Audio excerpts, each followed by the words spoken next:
ನೀವು ಎಂದಾದರೂ ಯೋಚಿಸಿದ್ದೀರಾ ನಿಮ್ಮ ದೇಹ ಎಷ್ಟು ಅದ್ಭುತವೆಂದು? ಈ ಕ್ಷಣದಲ್ಲಿ ನಿಮ್ಮ ಹೃದಯ ಬಡಿಯುತ್ತಿದೆ, ನಿಮ್ಮ ಮೆದುಳು ಶತಕೋಟಿ ಸಂಕೇತಗಳನ್ನು ಪ್ರಚೋದಿಸುತ್ತಿದೆ ಮತ್ತು ನಿಮ್ಮ ಕಣ್ಣುಗಳು ಇದುವರೆಗೂ ನಿರ್ಮಿಸಲಾದ ಯಾವುದೇ ಕ್ಯಾಮೆರಾಗಳಿಗಿಂತ ವೇಗವಾಗಿ ಬೆಳಕನ್ನು ಸೆರೆಹಿಡಿಯುತ್ತಿವೆ. ಇವೆಲ್ಲವೂ ನಿಮ್ಮ ಅರಿವಿಲ್ಲದೆಯೇ ನಡೆಯುತ್ತಿವೆ. ನಾವು ದೇಹವನ್ನು ಸಾಮಾನ್ಯವಾಗಿ ಪರಿಗಣಿಸುತ್ತೇವೆ, ಆದರೆ ಈ ಕ್ಷಣದಲ್ಲಿ ನಿಮ್ಮೊಳಗೆ ನಡೆಯುತ್ತಿರುವುದು ನಿಜವಾದ ಮಾಯೆ. ಮುಂದಿನ ಕೆಲವು ನಿಮಿಷಗಳಲ್ಲಿ ನಿಮ್ಮ ಬಗ್ಗೆ ನಿಮ್ಮ ದೃಷ್ಟಿಕೋನವನ್ನು ಶಾಶ್ವತವಾಗಿ ಬದಲಾಯಿಸುವ, ನಿಮ್ಮ ದೇಹದ ಬಗ್ಗೆ 10 ದಿಗ್ಭ್ರಮೆಗೊಳಿಸುವ ಸತ್ಯಾಂಶಗಳನ್ನು ನೀವು ಕಂಡುಕೊಳ್ಳುವಿರಿ. ಮೆದುಳು 20 ವ್ಯಾಟ್ಗಳ ಸೂಪರ್ ಕಂಪ್ಯೂಟರ್. ನಮ್ಮ ಮೆದುಳಿನ ತೂಕ ಕೇವಲ 1.4 ಕಿಲೋಗ್ರಾಂ. ಆದರೆ ಅದು ಮಾನವ ಇತಿಹಾಸದ ಯಾವುದೇ ಅತ್ಯಾಧುನಿಕ ಕಂಪ್ಯೂಟರ್ಗಳಿಗಿಂತಲೂ ಹೆಚ್ಚು ಶಕ್ತಿಶಾಲಿ. ಕೇವಲ 20 ವ್ಯಾಟ್, ಒಂದು ಮಂದದೀಪ ಬಳಸುವಷ್ಟು ವಿದ್ಯುತ್ ಶಕ್ತಿಯನ್ನು ಬಳಸಿಕೊಂಡು ಕೆಲಸ ಮಾಡುತ್ತದೆ. ಮೆದುಳು ನಿಮ್ಮ ಎಲ್ಲಾ ಯೋಚನೆಗಳನ್ನು, ನೆನಪುಗಳನ್ನು ಮತ್ತು ಹೃದಯದ ಬಡಿತಗಳನ್ನು ನಿಯಂತ್ರಿಸುತ್ತದೆ. ದೇಹದ ತೂಕದ ಕೇವಲ 2% ಇದ್ದರೂ ಇದು ದೇಹದ ಆಮ್ಲಜನಕ ಮತ್ತು ಶಕ್ತಿಯ ಸುಮಾರು 20% ಉಪಯೋಗಿಸುತ್ತದೆ. ಮೆದುಳು ಈ ವಿಶ್ವದ ಅತ್ಯಂತ ಸಂಕೀರ್ಣವಾದ ರಚನೆಯಾಗಿದೆ. ಪ್ರತಿ ಕ್ಷಣವೂ ನಿಮ್ಮ ಮೆದುಳು ನಿಮ್ಮ ಇಂದ್ರಿಯ, ಭಾವನೆ ಮತ್ತು ಸ್ನಾಯುಗಳಿಂದ ಲಕ್ಷಾಂತರ ಮಾಹಿತಿಯನ್ನು ಸಂಗ್ರಹಿಸುತ್ತದೆ. ವಿಜ್ಞಾನಿಗಳು ಹೇಳುವಂತೆ ಸುಮಾರು 86 ಶತಕೋಟಿ ನರಕೋಶಗಳನ್ನು ಒಳಗೊಂಡಿದೆ. ಪ್ರತಿಯೊಂದು ಸಾವಿರಾರು ಇತರ ನರಕೋಶಗಳೊಂದಿಗೆ ಸಂಪರ್ಕ ಹೊಂದಿದೆ. ಇದರಲ್ಲಿ ಆಕಾಶಗಂಗೆಯಲ್ಲಿರುವ ನಕ್ಷತ್ರಗಳಿಗಿಂತಲೂ ಹೆಚ್ಚು ಸಂಪರ್ಕಗಳಿವೆ ಎಂಬ ಅಂದಾಜಿದೆ. ಆದುದರಿಂದ ಯಾರಾದರೂ ನಿಮ್ಮನ್ನು ಸಾಮಾನ್ಯ ವ್ಯಕ್ತಿ ಎಂದರೆ ನೆನಪಿಸಿಕೊಳ್ಳಿ, ನಿಮ್ಮ ತಲೆಯೊಳಗೆ ಒಂದು ವಿಶ್ವವೇ ಇದೆ. ಕಣ್ಣುಗಳು ಅನಂತ ಲೋಕದ ದ್ವಾರಗಳು. ಈ ಸುಂದರ ಜಗತ್ತನ್ನು ಗ್ರಹಿಸಲು ನಮಗೆ ಅನುಮತಿಸುವ ಅದ್ಭುತ ಅಂಗ. ಇವು ಕೇವಲ ನೋಡುವ ಸಾಧನಗಳಲ್ಲ, ಬದಲಿಗೆ ನಮ್ಮ ದೇಹದಲ್ಲಿರುವ ಅತ್ಯಂತ ವೇಗವಾಗಿ ಮತ್ತು ನಿಖರವಾಗಿ ಕೆಲಸ ಮಾಡುವ ಅಂಗಗಳು. ಕೇವಲ 8 ಗ್ರಾಂ ತೂಕದ ಈ ಅದ್ಭುತ ಕ್ಯಾಮೆರಾದಲ್ಲಿ ಎಂತಹ ಕೌತುಕ ಅಡಗಿದೆ ಎಂದು ತಿಳಿಯಲು ಸಿದ್ಧರಾಗಿ. ಕಣ್ಣುಗಳ ರಚನೆ ಒಂದು ಅತ್ಯಾಧುನಿಕ ಟಿವಿ ಕ್ಯಾಮೆರಾದಷ್ಟೇ ಸೂಕ್ಷ್ಮ ಮತ್ತು ಸಂಕೀರ್ಣವಾಗಿದೆ. ಕೇವಲ ಒಂದು ಕ್ಷಣದಲ್ಲಿ ಲಕ್ಷಾಂತರ ಚಿತ್ರಗಳನ್ನು ಸೆರೆಹಿಡಿಯುವ ಶಕ್ತಿ ಕಣ್ಣಿನಲ್ಲಿದೆ. ನಮ್ಮ ಕಣ್ಣುಗಳು ಕ್ಯಾಮೆರಾ ಲೆನ್ಸ್ಗಿಂತಲೂ ವೇಗವಾಗಿ ಫೋಕಸ್ ಬದಲಾಯಿಸಬಲ್ಲವು. ಕಣ್ಣಿನ ಪ್ಯೂಪಿಲ್ ಹೊರಗಿನ ಬೆಳಕಿನ ಸಾಂದ್ರತೆಗೆ ತಕ್ಕಂತೆ ತನ್ನ ಗಾತ್ರವನ್ನು ಬದಲಾಯಿಸಿಕೊಳ್ಳುತ್ತದೆ. ಪ್ರಕಾಶಮಾನವಾದ ಪ್ರದೇಶದಲ್ಲಿ ಚಿಕ್ಕದಾದರೆ ಕತ್ತಲಲ್ಲಿ ದೊಡ್ಡದಾಗಿ ತೆರೆದುಕೊಳ್ಳುತ್ತದೆ. ಇದರಿಂದಾಗಿ ಸರಿಯಾದ ಪ್ರಮಾಣದ ಬೆಳಕು ಮಾತ್ರ ಒಳಗೆ ಪ್ರವೇಶಿಸುತ್ತದೆ. ಕಣ್ಣುಗುಡ್ಡೆಯನ್ನು ತಿರುಗಿಸಲು ಬಳಸುವ ಸ್ನಾಯುಗಳು ದೇಹದ ಅತ್ಯಂತ ಬಲಿಷ್ಠ ಮತ್ತು ವೇಗವಾಗಿ ಕೆಲಸ ಮಾಡುವ ಸ್ನಾಯುಗಳಾಗಿವೆ. ನಾವು ದಿನಕ್ಕೆ ಸುಮಾರು 25,000ಕ್ಕೂ ಹೆಚ್ಚು ಬಾರಿ ಕಣ್ಣು ಮಿಟುಕಿಸುತ್ತೇವೆ. ಇದು ಕಣ್ಣುಗಳನ್ನು ತೇವವಾಗಿಡಲು ಮತ್ತು ಧೂಳಿನಿಂದ ರಕ್ಷಿಸಲು ಸಹಾಯಕವಾಗಿದೆ. ಕುತೂಹಲಕರವಾದ ಸಂಗತಿ ಏನೆಂದರೆ, ನಮ್ಮ ರೆಟಿನಾ ವಿಶ್ವವನ್ನು ತಲೆಕೆಳಗಾಗಿ ಚಿತ್ರಿಸುತ್ತದೆ. ಮೆದುಳು ಆ ಚಿತ್ರವನ್ನು ತಕ್ಷಣ ತಿರುಗಿಸಿ ನಮಗೆ ಸರಿಯಾಗಿ ತೋರಿಸುತ್ತದೆ. ನಿಜಕ್ಕೂ ಕಣ್ಣುಗಳು ಪ್ರಕೃತಿಯ ಅತ್ಯಂತ ನಿಖರವಾದ ಅದ್ಭುತ ರಚನೆ. ಹೃದಯ ಜೀವನದ ನಿಜವಾದ ಶಕ್ತಿ ಕೇಂದ್ರ. ನಾವು ವಿಶ್ರಾಂತಿಯಲ್ಲಿರುವಾಗಲೂ ಮಲಗಿರುವಾಗಲೂ 1 ಸೆಕೆಂಡ್ ಸಹ ನಿಲ್ಲದೆ ಸತತವಾಗಿ ಬಡಿದುಕೊಳ್ಳುತ್ತಾ ನಮ್ಮ ಜೀವನವನ್ನು ಉಳಿಸುತ್ತಿದೆ. ಬನ್ನಿ, ಈ ಅದ್ಭುತ ಅಂಗದ ಅಚ್ಚರಿಯ ಸಂಗತಿಗಳನ್ನು ತಿಳಿದುಕೊಳ್ಳೋಣ. ಹೃದಯವು ಕೈಮುಷ್ಟಿಯ ಗಾತ್ರದಲ್ಲಿರುವ 4 ಕೋಣೆಗಳನ್ನೊಳಗೊಂಡ ಒಂದು ಮಾಂಸಖಂಡದ ಪಂಪ್ ಆಗಿದೆ. ಹುಟ್ಟಿನಿಂದ ಸಾವಿನವರೆಗೆ ಇದು ಎಂದಿಗೂ ದಣಿವರಿಯದೆ ಕೆಲಸ ಮಾಡುತ್ತದೆ. ಸರಾಸರಿ ಮನುಷ್ಯನ ಹೃದಯವು ತನ್ನ ಜೀವನದುದ್ದಕ್ಕೂ ಸುಮಾರು 300 ಕೋಟಿಗೂ ಹೆಚ್ಚು ಬಾರಿ ಬಡಿಯುತ್ತದೆ. ಪ್ರತಿ ನಿಮಿಷಕ್ಕೆ ಸುಮಾರು 5 ಲೀಟರ್ ರಕ್ತವನ್ನು ದೇಹದಾದ್ಯಂತ ಪಂಪ್ ಮಾಡುವ ಮೂಲಕ ಅದು ಪ್ರತಿ ಜೀವಕೋಶಕ್ಕೂ ಆಮ್ಲಜನಕ ಮತ್ತು ಪೋಷಕಾಂಶಗಳನ್ನು ತಲುಪಿಸುತ್ತದೆ. ಹೀಗಾಗಿ ಹೃದಯ ಕೇವಲ ಒಂದು ಅಂಗ ಮಾತ್ರವಲ್ಲ, ಅದು ನಮ್ಮೊಳಗಿನ ನಿಸ್ಸೀಮ ಶಕ್ತಿಯ ಪ್ರತೀಕ. ನಿಜಕ್ಕೂ ಜೀವಮಾನವಿಡೀ ಶ್ರಮಿಸುವ ಈ ಹೃದಯಕ್ಕೆ ನಮಸ್ಕರಿಸಲೇಬೇಕು. ಮೂಳೆಗಳು ನಮ್ಮೊಳಗಿನ ಕಬ್ಬಿಣದ ಕೋಟೆ. ನಮ್ಮ ದೇಹಕ್ಕೆ ಆಕಾರ ನೀಡುವ, ನಮ್ಮನ್ನು ನೇರವಾಗಿ ನಿಲ್ಲಲು ಮತ್ತು ಚಲಿಸಲು ಸಹಾಯ ಮಾಡುವ ಅತ್ಯಂತ ಪ್ರಮುಖ ಅಂಗ ಯಾವುದು ಗೊತ್ತಾ? ಅದುವೇ ನಮ್ಮ ಮೂಳೆಗಳ ವ್ಯವಸ್ಥೆ. ಒಬ್ಬ ವಯಸ್ಕ ಮನುಷ್ಯನ ದೇಹದಲ್ಲಿ ಒಟ್ಟು 206 ಮೂಳೆಗಳು ಇರುತ್ತವೆ. ಹುಟ್ಟಿದಾಗ ಸುಮಾರು 300 ಮೂಳೆಗಳಿರುತ್ತವೆ, ಆದರೆ ಅವು ಬೆಳೆಯುವಾಗ ಒಂದಾಗುತ್ತಾ 206 ಆಗುತ್ತವೆ. ಈ ಮೂಳೆಗಳು ಕೇವಲ ಗಟ್ಟಿಯಾದ ಕಮ್ಮಗಳಲ್ಲ, ಅವು ಜೀವಂತ ಅಂಗಾಂಶಗಳಾಗಿದ್ದು ನಿರಂತರವಾಗಿ ಬೆಳೆಯುತ್ತಾ ಹೊಸದಾಗಿ ರೂಪುಗೊಳ್ಳುತ್ತಾ ಇರುತ್ತವೆ. ಮೂಳೆಗಳ ಪ್ರಮುಖ ಕಾರ್ಯವೆಂದರೆ ನಮ್ಮ ದೇಹಕ್ಕೆ ಆಧಾರ ಮತ್ತು ರಕ್ಷಣೆ ನೀಡುವುದು. ಉದಾಹರಣೆಗೆ, ನಮ್ಮ ತಲೆಬುರುಡೆಯು ಮೆದುಳಿನಂತಹ ಸೂಕ್ಷ್ಮ ಅಂಗವನ್ನು ರಕ್ಷಿಸಿದರೆ, ಪಕ್ಕೆಲುಬುಗಳು ಹೃದಯ ಮತ್ತು ಶ್ವಾಸಕೋಶಗಳನ್ನು ರಕ್ಷಿಸುತ್ತವೆ. ಆಶ್ಚರ್ಯಕರ ಸಂಗತಿಯೆಂದರೆ, ನಮ್ಮ ಮೂಳೆಗಳು ಸ್ಟೀಲ್ಗಿಂತಲೂ ಬಲಶಾಲಿಯಾಗಿರುತ್ತವೆ. ಕೇವಲ ಒಂದು ಚಿಕ್ಕ ಮೂಳೆ ತುಂಡು ಸುಮಾರು 10,000 ಕೆಜಿ ಭಾರವನ್ನು ಸಹ ತಡೆದುಕೊಳ್ಳುವಷ್ಟು ಸಾಮರ್ಥ್ಯ ಹೊಂದಿದೆ. ಇದರ ಜೊತೆಗೆ ನಮ್ಮ ಮೂಳೆಗಳು ನಮ್ಮ ದೇಹಕ್ಕೆ ಅತ್ಯಂತ ಮುಖ್ಯವಾದ ಮತ್ತೊಂದು ಕೆಲಸ ಮಾಡುತ್ತವೆ. ಅವು ಮೂಳೆಯ ಒಳಗಿರುವ ಮೂಳೆ ಮಜ್ಜೆಯಲ್ಲಿ ರಕ್ತಕಣಗಳನ್ನು ಉತ್ಪಾದಿಸುತ್ತವೆ. ಹೀಗೆ ನಮ್ಮ ಮೂಳೆಗಳು ಆಧಾರ ನೀಡುವ ಜೊತೆಗೆ ರಕ್ತ ಉತ್ಪಾದನೆ ಮತ್ತು ದೇಹಕ್ಕೆ ಅಗತ್ಯವಿರುವ ಖನಿಜಗಳನ್ನು ಸಂಗ್ರಹಿಸುವ ಪ್ರಮುಖ ಕಾರ್ಯವನ್ನು ನಿರ್ವಹಿಸುತ್ತವೆ. ಒಟ್ಟಿನಲ್ಲಿ ನಮ್ಮ ದೇಹದ ಚೌಕಟ್ಟಾಗಿರುವ ಮತ್ತು ಪ್ರಮುಖ ಅಂಗಗಳನ್ನು ರಕ್ಷಿಸುವ ಈ ಮೂಳೆಗಳು ನಿಜಕ್ಕೂ ಅಮೂಲ್ಯ. ರಕ್ತ ಜೀವನದಿ.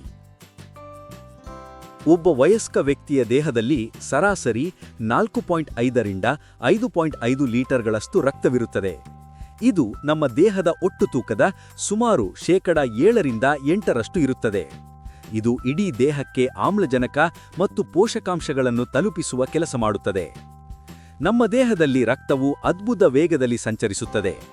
ಒಂದು ರಕ್ತಕಣವು ಇಡೀ ದೇಹದಲ್ಲಿ ಒಂದು ಸಂಪೂರ್ಣ ಚಕ್ರವನ್ನು ಪೂರ್ಣಗೊಳಿಸಲು ಕೇವಲ 20 ರಿಂದ 60 ಸೆಕೆಂಡುಗಳನ್ನು ತೆಗೆದುಕೊಳ್ಳುತ್ತದೆ. ಅಂದರೆ ನೀವು ಪ್ರತಿ ನಿಮಿಷಕ್ಕೆ ನಿಮ್ಮ ದೇಹದ ಪ್ರತಿಯೊಂದು ಭಾಗಕ್ಕೂ ರಕ್ತವನ್ನು ತಲುಪಿಸುತ್ತಿದ್ದೀರಿ. ರಕ್ತವು 4 ಮುಖ್ಯ ಭಾಗಗಳಿಂದ ಕೂಡಿದೆ. ಕೆಂಪು ರಕ್ತಕಣಗಳು, ಇವು ಆಮ್ಲಜನಕವನ್ನು ಸಾಗಿಸುತ್ತವೆ. ಬಿಳಿ ರಕ್ತಕಣಗಳು, ಇವು ನಮ್ಮ ದೇಹದ ಸೈನಿಕರಂತೆ ಕಾರ್ಯನಿರ್ವಹಿಸಿ ರೋಗಗಳ ವಿರುದ್ಧ ಹೋರಾಡುತ್ತವೆ. ಪ್ಲೇಟ್ಲೆಟ್ಗಳು, ಇವು ಗಾಯವಾದಾಗ ರಕ್ತ ಹೆಪ್ಪುಗಟ್ಟಲು ಸಹಾಯ ಮಾಡುತ್ತವೆ. ಪ್ಲಾಸ್ಮಾ, ಇದು ದ್ರವ ಭಾಗವಾಗಿದ್ದು ಪೋಷಕಾಂಶಗಳನ್ನು ಕೊಂಡೊಯ್ಯುತ್ತದೆ. ಪ್ರತಿದಿನ ಸುಮಾರು 200 ಬಿಲಿಯನ್ಗೂ ಹೆಚ್ಚು ಕೆಂಪು ರಕ್ತಕಣಗಳು ಉತ್ಪತ್ತಿಯಾಗುತ್ತವೆ. ಈ ನಿರಂತರ ಉತ್ಪಾದನೆಯು ಮೂಳೆ ಮಜ್ಜೆಯಲ್ಲಿ ನಡೆಯುತ್ತದೆ ಮತ್ತು ಇದು ಇಡೀ ದೇಹದಲ್ಲಿನ ಅತಿ ವೇಗದ ಉತ್ಪಾದನಾ ಪ್ರಕ್ರಿಯೆಗಳಲ್ಲಿ ಒಂದಾಗಿದೆ. ಕೆಂಪು ರಕ್ತಕಣಗಳು ರಕ್ತಕ್ಕೆ ಕೆಂಪು ಬಣ್ಣವನ್ನು ನೀಡುತ್ತವೆ. ಮಾನವ ರಕ್ತದಲ್ಲಿ ನಿಜವಾಗಿಯೂ ಅತ್ಯಲ್ಪ ಪ್ರಮಾಣದ ಲೋಹದಾಂಶಗಳಿವೆ. ಅವುಗಳಲ್ಲಿ ಚಿನ್ನವೂ ಸೇರಿದೆ. ಒಬ್ಬ ವಯಸ್ಕನ ದೇಹದಲ್ಲಿ ಒಟ್ಟು ಚಿನ್ನದ ಪ್ರಮಾಣವು 0.2 ಮಿಲಿಗ್ರಾಂಗಳಿಗಿಂತ ಕಡಿಮೆ ಇರುತ್ತದೆ. ಹೀಗೆ ರಕ್ತವು ಕೇವಲ ಕೆಂಪು ದ್ರವವಲ್ಲ, ಇದು ನಮ್ಮ ದೇಹದ ಪ್ರಬಲ ಜೀವನಾಧಾರ, ಸಾರಿಗೆ ವ್ಯವಸ್ಥೆ ಮತ್ತು ರೋಗನಿರೋಧಕ ಪಡೆಯಾಗಿದೆ. ಈ ವಿಡಿಯೋ ನಿಮಗೆ ಇಷ್ಟವಾಗಿದ್ದರೆ ಒಂದು ಲೈಕ್ ಮಾಡಿ. ಇಂತಹ ಕುತೂಹಲಕರ ವಿಸ್ಮಯ ವಿಷಯಗಳನ್ನು ಮುಂದೆಯೂ ನೋಡಲು ಚಾನಲ್ ಅನ್ನು ಸಬ್ಸ್ಕ್ರೈಬ್ ಮಾಡಿ ಮತ್ತು ಹೊಸ ವಿಡಿಯೋಗಳ ಮಾಹಿತಿ ಪಡೆಯಲು ಬೆಲ್ ಐಕಾನ್ ಒತ್ತಿರಿ. ಹೊಟ್ಟೆ, ದೇಹದ ಅದ್ಭುತ ಕಾರ್ಖಾನೆ. ಹೊಟ್ಟೆ ಕೇವಲ ಆಹಾರ ಸಂಗ್ರಹಿಸಲು ಮಾತ್ರವಲ್ಲ, ಅದನ್ನು ಜೀರ್ಣಿಸುವ ಅದ್ಭುತ ಪ್ರಯೋಗಾಲಯವೂ ಹೌದು. ಇದು ಸಾಮಾನ್ಯವಾಗಿ ಸುಮಾರು 1.5 ಲೀಟರ್ನಷ್ಟು ಆಹಾರವನ್ನು ಹಿಡಿದಿಟ್ಟುಕೊಳ್ಳಬಲ್ಲದು, ಆದರೆ ಅಗತ್ಯವಿದ್ದಾಗ 4 ಲೀಟರ್ಗಳವರೆಗೆ ಹಿಗ್ಗುವ ಸಾಮರ್ಥ್ಯ ಹೊಂದಿದೆ. ಹೊಟ್ಟೆಯಲ್ಲಿ ಆಹಾರವನ್ನು ಜೀರ್ಣಿಸಲು ಹೈಡ್ರೋಕ್ಲೋರಿಕ್ ಆಸಿಡ್ ಎಂಬ ಪ್ರಬಲ ಆಮ್ಲ ಉತ್ಪತ್ತಿಯಾಗುತ್ತದೆ. ಇದು ಎಷ್ಟು ಶಕ್ತಿಶಾಲಿಯಾಗಿದೆ ಎಂದರೆ ನಿಮ್ಮ ಚರ್ಮದ ಮೇಲೆ ಬಿದ್ದರೆ ಅದನ್ನು ಸುಡಬಲ್ಲದು. ಆದರೆ ಹೊಟ್ಟೆಯ ಗೋಡೆಗಳು ಒಂದು ದಪ್ಪನೆಯ ಶ್ಲೇಷ್ಮದ ಪದರದಿಂದ ರಕ್ಷಿಸಲ್ಪಟ್ಟಿರುವುದರಿಂದ ಆಮ್ಲದಿಂದ ಹಾನಿಯಾಗುವುದಿಲ್ಲ. ಹೊಟ್ಟೆಯ ಜೀವಕೋಶಗಳು ಈ ಆಮ್ಲದ ನಿರಂತರ ಆಕ್ರಮಣವನ್ನು ತಡೆದುಕೊಳ್ಳಲು ಪ್ರತಿ 3 ಮತ್ತು 4 ದಿನಗಳೊಮ್ಮೆ ತಮ್ಮನ್ನು ತಾವು ಸಂಪೂರ್ಣವಾಗಿ ನವೀಕರಿಸಿಕೊಳ್ಳುತ್ತವೆ. ಅಂದರೆ ನೀವು ಪ್ರತಿ ವಾರ ಹೊಸ ಹೊಟ್ಟೆಯ ಒಳಪದರವನ್ನು ಪಡೆಯುತ್ತೀರಿ. ಹೊಟ್ಟೆಯು ತನ್ನಲ್ಲಿ ಇರುವ ಆಹಾರದ ಪ್ರಮಾಣ ಮತ್ತು ಸ್ವರೂಪದ ಬಗ್ಗೆ ಮೆದುಳಿಗೆ ಮತ್ತು ಸಣ್ಣ ಕರುಳಿಗೆ ನಿರಂತರವಾಗಿ ಸಂದೇಶಗಳನ್ನು ಕಳುಹಿಸುತ್ತಿರುತ್ತದೆ. ಜೀರ್ಣಕ್ರಿಯೆಯನ್ನು ಸರಿಯಾಗಿ ನಿಯಂತ್ರಿಸಲು ಈ ಸಂವಹನ ಬಹಳ ಮುಖ್ಯ.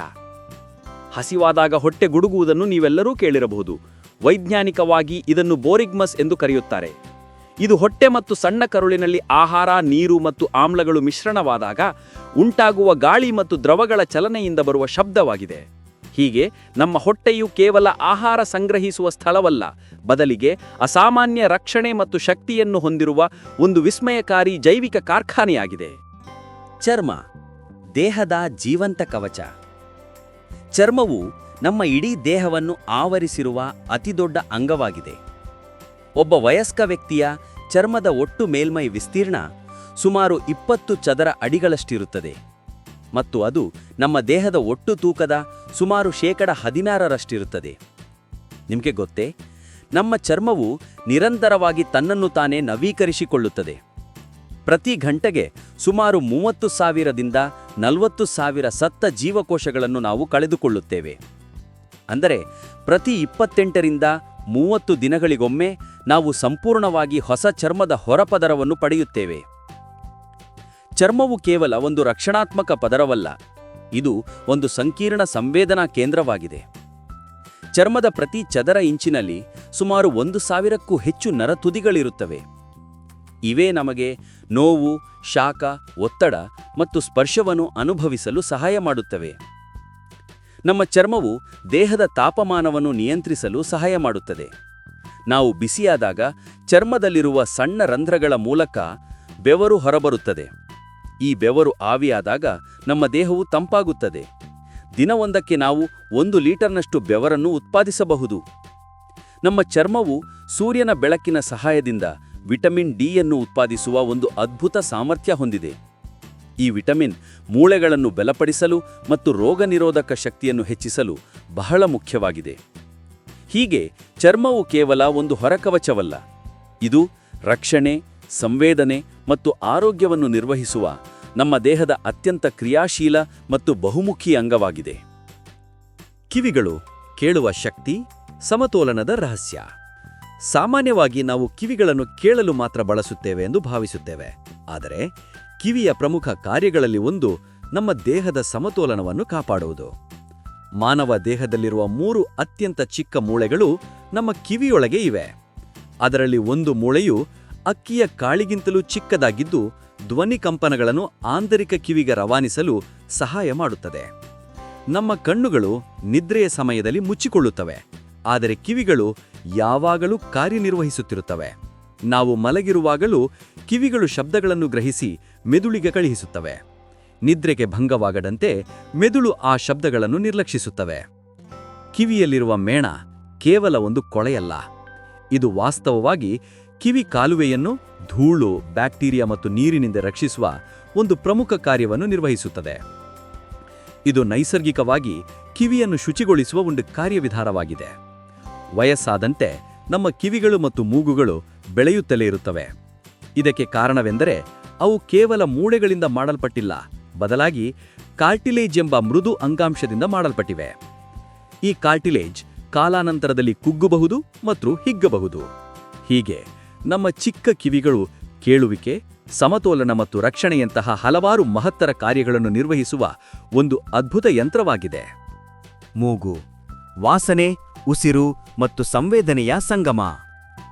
ಸ್ನೇಹಿತರೆ, ಒಂದು ಕ್ಷಣ ಕಣ್ಣು ಮುಚ್ಚಿ ಯೋಚಿಸಿ. ಈ ಪ್ರಪಂಚದ ಎಲ್ಲ ವಾಸನೆಗಳು, ಹೂವಿನ ಪರಿಮಳ, ಮಳೆಯ ವಾಸನೆ ಅಥವಾ ನಿಮ್ಮ ಅಮ್ಮ ಮಾಡಿದ ಅಡುಗೆಯ ಸುಗಂಧ, ಇವೆಲ್ಲವನ್ನೂ ಗ್ರಹಿಸಲು ನೆರವಾಗುವ ಅಂಗ ಯಾವುದು? ಅದು ನಮ್ಮ ಮೂಗು. ನಮ್ಮ ಮೂಗಿನ ರಚನೆಯೇ ಒಂದು ಅದ್ಭುತ. ಇದರ ಪ್ರಾಥಮಿಕ ಕೆಲಸವೆಂದರೆ ಉಸಿರಾಟ. ನಾವು ಮೂಗಿನ ಮೂಲಕ ಗಾಳಿಯನ್ನು ಒಳಗೆ ಎಳೆದುಕೊಳ್ಳುವಾಗ ಅದು ಕೇವಲ ಗಾಳಿಯನ್ನು ಎಳೆಯುವುದಿಲ್ಲ. ಮೂಗಿನೊಳಗಿರುವ ಸೂಕ್ಷ್ಮ ಕೂದಲುಗಳು ಮತ್ತು ಲೋಳೆಪೊರೆಯು ಗಾಳಿಯಲ್ಲಿರುವ ಧೂಳು, ಕೀಟಾಣುಗಳು ಮತ್ತು ಹಾನಿಕಾರಕ ಕಣಗಳನ್ನು ಸೋಸುತ್ತದೆ. ಇದು ನಮ್ಮ ದೇಹದ ಅತ್ಯಂತ ಪರಿಣಾಮಕಾರಿ ನೈಸರ್ಗಿಕ ಏರ್ ಫಿಲ್ಟರ್ ಇದ್ದಂತೆ.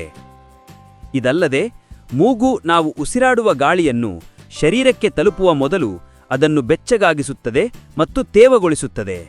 ಇದರಿಂದ ಶುದ್ಧವಾದ, ಸರಿಯಾದ ಉಷ್ಣಾಂಶದ ಗಾಳಿಯು ಮಾತ್ರ ಶ್ವಾಸಕೋಶವನ್ನು ತಲುಪಿ ಶ್ವಾಸಕೋಶಕ್ಕೆ ಯಾವುದೇ ಹಾನಿಯಾಗದಂತೆ ರಕ್ಷಿಸುತ್ತದೆ. ಮೂಗಿನ ಅತಿದೊಡ್ಡ ಅದ್ಭುತವೆಂದರೆ ಅದರ ವಾಸನೆಯ ಗ್ರಹಣ ಶಕ್ತಿ. ಮೂಗಿನ ಮೇಲ್ಭಾಗದಲ್ಲಿರುವ ಗ್ರಾಣಕೋಶಗಳು, ಆಲ್ಫ್ಯಾಕ್ಟರಿ ಸೆಲ್ಸ್, ಲಕ್ಷಾಂತರ ವಿಭಿನ್ನ ವಾಸನೆಗಳನ್ನು ಗುರುತಿಸುವ ಸಾಮರ್ಥ್ಯ ಹೊಂದಿವೆ. ನೀವು ಊಟ ಮಾಡುವಾಗ ಆ ವಾಸನೆಯೇ ಆಹಾರದ ರುಚಿಯನ್ನು ಇಮ್ಮಡಿಗೊಳಿಸುತ್ತದೆ. ಅಂದರೆ ನಮ್ಮ ನಾಲಿಗೆಗಿಂತ ಹೆಚ್ಚಾಗಿ ಈ ಮೂಗು ಆಹಾರದ ರುಚಿಯಲ್ಲಿ ದೊಡ್ಡ ಪಾತ್ರ ವಹಿಸುತ್ತದೆ. ನಿಜಕ್ಕೂ ನಮ್ಮ ಮೂಗು ಒಂದು ದ್ವಿಮುಖ ಸೂಪರ್ ಸೆನ್ಸಾರ್ ಇದ್ದಂತೆ. ಕೂದಲು ಮತ್ತು ಉಗುರುಗಳು ದೇಹದ ಆರೋಗ್ಯದ ಕನ್ನಡಿ. ಕೂದಲು ಮಾನವ ದೇಹದಲ್ಲಿ 2ನೇ ಅತಿ ವೇಗವಾಗಿ ಬೆಳೆಯುವ ಅಂಗಾಂಶವಾಗಿದೆ. ಪ್ರತಿದಿನ ಸರಾಸರಿ 0.35 ಮಿಲಿಮೀಟರ್ನಷ್ಟು ಬೆಳೆಯುತ್ತದೆ. ಕೂದಲಿನ ಒಂದು ಎಳೆಯು ಸಣ್ಣ ಪ್ರಮಾಣದ ತೂಕವನ್ನು ತಡೆದುಕೊಳ್ಳುವಷ್ಟು ಶಕ್ತಿಯುತವಾಗಿರುತ್ತದೆ. ಆರೋಗ್ಯವಂತ ಕೂದಲಿನ ಸಂಪೂರ್ಣ ಕಟ್ಟು ಸರಾಸರಿ 100,000 ಎಳೆಗಳು 2 ಆನೆಗಳ ತೂಕವನ್ನು ಎಳೆಯುವಷ್ಟು ಸಾಮರ್ಥ್ಯ ಹೊಂದಿದೆ. ಕೂದಲು ಸಂಪೂರ್ಣವಾಗಿ ಕೆರಾಟಿನ್ ಎಂಬ ಪ್ರೋಟೀನ್ನಿಂದ ಮಾಡಲ್ಪಟ್ಟಿದ್ದು ಮತ್ತು ನಾವು ನೋಡುವ ಕೂದಲಿನ ಭಾಗವು ಸತ್ತ ಜೀವಕೋಶಗಳಿಂದ ರೂಪುಗೊಂಡಿದೆ. ಹಾಗಾಗಿ ನೀವು ಕೂದಲನ್ನು ಕತ್ತರಿಸಿದಾಗ ನೋವು ಆಗುವುದಿಲ್ಲ. ಕೂದಲಿಗೆ ಹೋಲಿಸಿದರೆ ಉಗುರುಗಳು ಬಹಳ ನಿಧಾನವಾಗಿ ಬೆಳೆಯುತ್ತವೆ. ಕೈಬೆರಳಿನ ಉಗುರುಗಳು 1 ತಿಂಗಳಿಗೆ ಸರಾಸರಿ ಕೇವಲ 3.5 ಮಿಲಿಮೀಟರ್ಗಳಷ್ಟು ಬೆಳೆದರೆ, ಕಾಲು ಬೆರಳಿನ ಉಗುರುಗಳು ಇನ್ನೂ ನಿಧಾನವಾಗಿ ಬೆಳೆಯುತ್ತವೆ. ನಿಮ್ಮ ಹೆಚ್ಚು ಕ್ರಿಯಾಶೀಲ ಕೈಯಿನ ಉಗುರುಗಳು ಇನ್ನೊಂದು ಕೈಗಿಂತ ವೇಗವಾಗಿ ಬೆಳೆಯುತ್ತವೆ. ಉಗುರುಗಳ ಬೆಳವಣಿಗೆಯು ನಾವು ಬಳಸುವ ಪ್ರಮಾಣ ಮತ್ತು ರಕ್ತ ಪರಿಚಲನೆಯೊಂದಿಗೆ ಸಂಬಂಧಿಸಿದೆ. ಉಗುರುಗಳು ನಮ್ಮ ಆಂತರಿಕ ಆರೋಗ್ಯದ ಸೂಚಕಗಳಾಗಿವೆ.